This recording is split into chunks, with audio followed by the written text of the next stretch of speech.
Bueno, y esto tiene por allí un capítulo que recién lo mencionaba Simonela, vinculado a la carne, ¿no? Que ya tuvo en los últimos días, bueno, momentos de tensión porque fue Paula Español.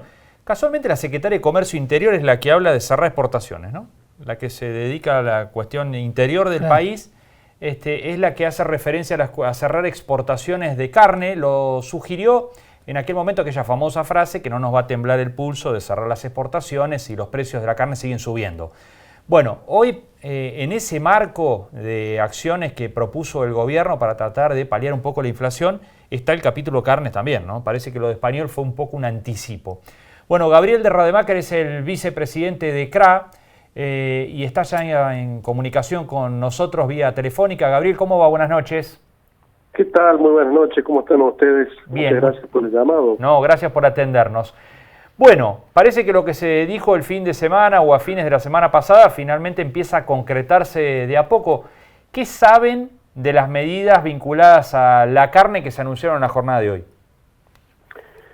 Mira, a ver, el gobierno está tratando desesperadamente de atacar la inflación. La inflación es la fiebre de la economía. Entonces, en lugar de curarla, rompen el termómetro para, de alguna manera, disimularla.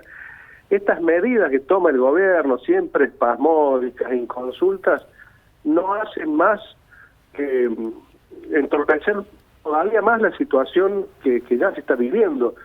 Si algo le reclamábamos al gobierno, era la necesidad de dar certeza, certidumbre para la inversión, para la producción, para la generación de puestos de trabajo.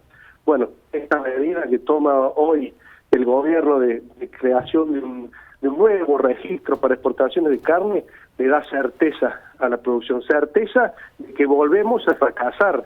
Vamos a volver a repetir medidas probadamente fracasadas a donde no hay que teorizar para ver qué es lo que ocurre. Basta mirar lo que pasó del 2006 al 2015, cuando este tipo de medidas eran tomadas por Moreno y todo su equipo.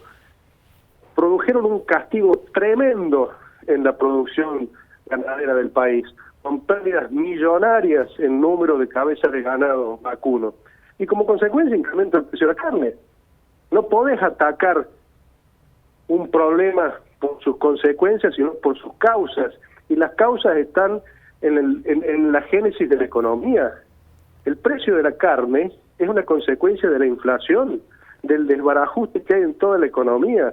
No es un capricho de un sector productivo que ni siquiera tiene posibilidad de fijar el precio de su producto. Y el gobierno responde todavía con más errores, con más normativas, con más restricciones, todo tendiente a condicionar aún más la posibilidad de producir. Y la única forma en que el precio de la carne algún día pueda llegar a bajar o pueda llegar a ser más accesible para el bolsillo de la gente es que podamos producir más y que el salario del trabajador pueda tener un mayor poder adquisitivo.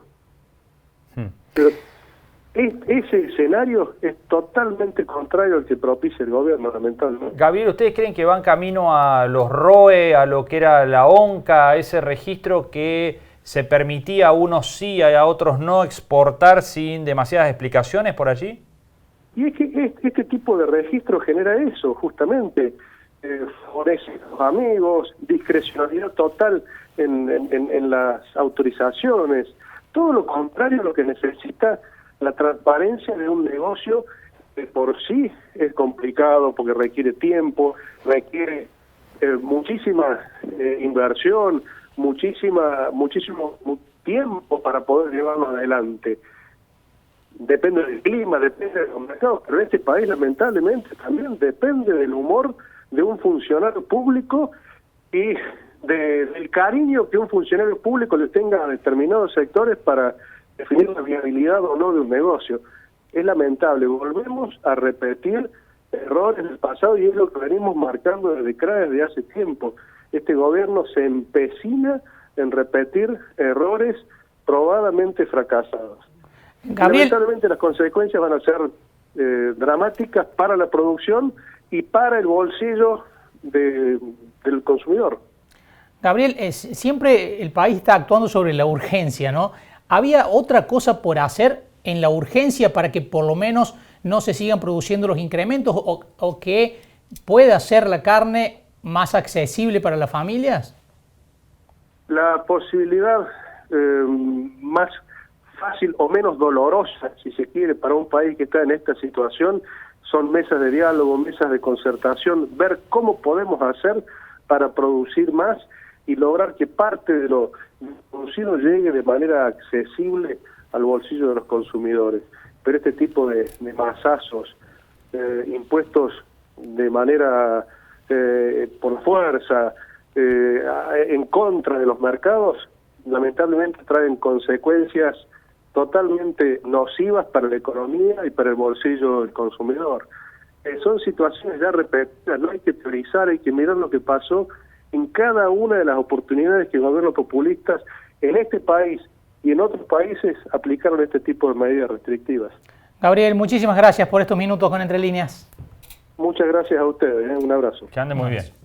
Gabriel de Rademacher, vicepresidente de CRA, planteando un rechazo absoluto a las medidas que pondría en marcha el Gobierno Nacional. El Gobierno Nacional tiene esa dinámica de anunciar y después revisar. Sondea la reacción y revisa. Bueno, pero hasta ahora lo que se conoce genera esta reacción negativa en el campo. Así es. Nos vamos a una pausa, enseguida hablamos de las cuentas municipales, de cómo cerró el primer trimestre, un primer trimestre muy difícil para el país. Vamos a ver cómo cerró la Municipalidad de Río Cuarto. Ya volvemos.